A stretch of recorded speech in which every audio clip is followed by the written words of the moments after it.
व्हेजवाल्यांना तयार करतो आपण सोयाबीन मटण किंवा शाकाहारी मटणसुद्धा म्हटलं जातं बरं का ह्याला. तर ही पद्धत आहे ना अगदी वेगळी आहे. अगदी तुम्हाला नॉनव्हेज आहे ना मटण ओरिजिनल असतं ना तसंच लागणार. तर करायचं कसं हे तुम्हाला सांगते. पाणी ठेवायचं गॅसवर, थोडंसं गरम झालं की त्यामध्ये आपलं हे मटण आहे ना, सोयाबीन मटण किंवा शाकाहारी मटण म्हटलं तरी चालतं. खूप छान असं चवीला लागतं. अगदी रेग्युलर करताना त्याच्यापेक्षा जरा वेगळ्या पद्धतीनं आज केलं आहे.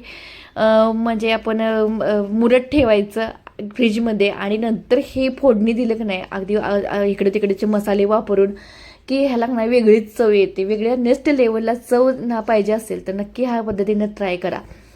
तर सोयाबीन आपण चांगलं असं उकळी मारून घेतलं आहे. पाणी आपण पिळून घेतलं आहे. हे एका पाटीमध्ये घालून कांदा घालायचा, त्यामध्ये पातळ असा चिरून घ्यायचा, गाजर घालायचं. तर तुमच्याकडं कोबी शिमला मिरची असेल तर हे सुद्धा ॲड केलं तरी चालतं. माझ्या घरामध्ये ज्या भाज्या असतील त्या घातल्या आहेत. लाल तिखट घातलं आहे, आपल्याला जेवढं पाहिजे तेवढं. कलर येण्यासाठी मी लाल काश्मीरच्या पावडरचा वापर केला आहे. तर कस्तुरी मेथी घातली आहे, धना जिरा पावडर घातला आहे आणि हा आहे थोडासा मॅगी मसाला वापरला आहे इथं. त्यामुळे ना ह्याला चव अगदी नेक्स्ट लेवल आली आहे. त्यामुळे मॅगी मसाला ना आठवणीनं घाला. दह्याचा वापर केला आहे 4-5 चमचे, म्हणजे 10 रुपयाचं दही आणलं होतं ते सगळंच दही यामध्ये मी ॲड केलं आहे. ह्याच्यामुळं ना अगदी मटण असतं ना ओरिजिनल आपलं जे घरामध्ये करतो आणि मुरत घातल्यानंतर जे सुक्कं करतो ना त्याच पद्धतीनं हे लागतं बरं का, भारी असं. तर हा मसाला आहे जिरे तीळ अगदी रेग्युलरचा असतो ना मसाला, आपण मसाला आमटी करतो त्याच पद्धतीचा हा मसाला आहे. पण ह्यामध्ये मी आलं लसूण जास्त घातला आहे, त्यामुळे हा भाजी लागणार आहे. सोयाबीन मटणाच्या भाजीना खूप छान टेस्ट येते. आता आपण हे काय करूया, फोडणी देऊन घ्यायचं आहे. थोडंसं आपण अर्धा तास आहे ना फ्रीजमध्ये ठेवलं होतं मुरण्यासाठी हे सगळं मॅग्नेट करून. तर सगळे मसाले छान असे त्या सोयाबीन मटणामध्ये जातात आणि ह्यामुळे ना ह्याला वेगळ्याच पद्धतीची अशी चव येते.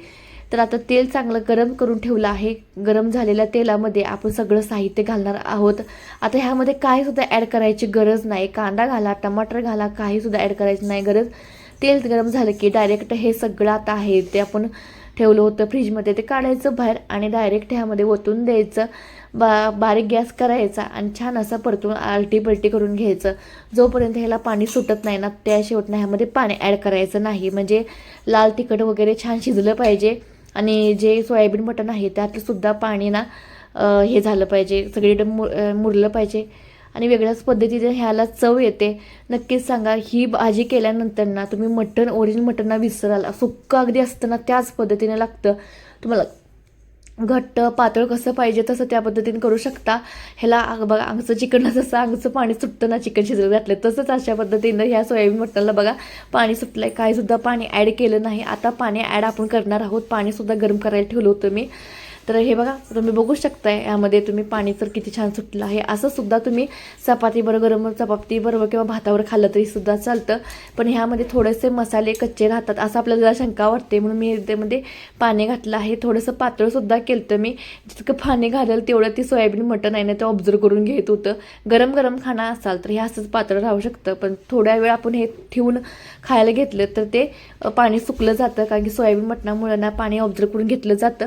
तर आता हे बघा अगदी थोडं थोडं पाणी करून मी इथं घालत होते. तर तुम्हाला पातळ पाहिजे असेल तर तुम्ही जास्त पाणी ॲड केलं तरी चालते, पण मसाले मात्र मी सांगितलं ना त्याच पद्धतीने घाला. म्हणजे तुम्हाला अगदी नॉनव्हेज खात नसाल तर अगदी नॉनव्हेज खाल्ल्यासारखं फील येईल. तर हे बघा छान अशी तर्री आल्या. वरून घालायची आपली देशी हिरवीगार कोथिंबीर. मसालेमध्ये तुम्हाला सांगतो जिरे तीळ खोबरं आणि लसणाचा भरपूर वापर केला होता. आल्याचा 1 इंच तुकडा हा मसाला आम्ही ॲड केला होता, जे आपण दहीवरी घालताना मिक्स करताना.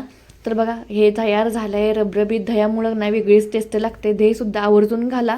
गरमागरम चपाती करा, गरमागरम भाकरी करा, भात करा, ह्याच्याबरोबर ना हे एकदम व्यवस्थितरित्या सूट होतं. काय तर्री आले बघा जबरदस्त. ही रेसिपी बघायला तुम्हाला आवडली असेल तर प्लीज जाता जाता आपल्या सोनालीला सबस्क्राईब करायला अजिबात विसरू नका.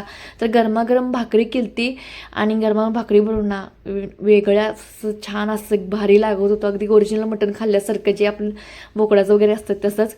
तर बघा हे घास घेतला, तुकडा तोडला आणि खाऊन फक्त माझ्या तोंडातून आलं भारीच की ओ.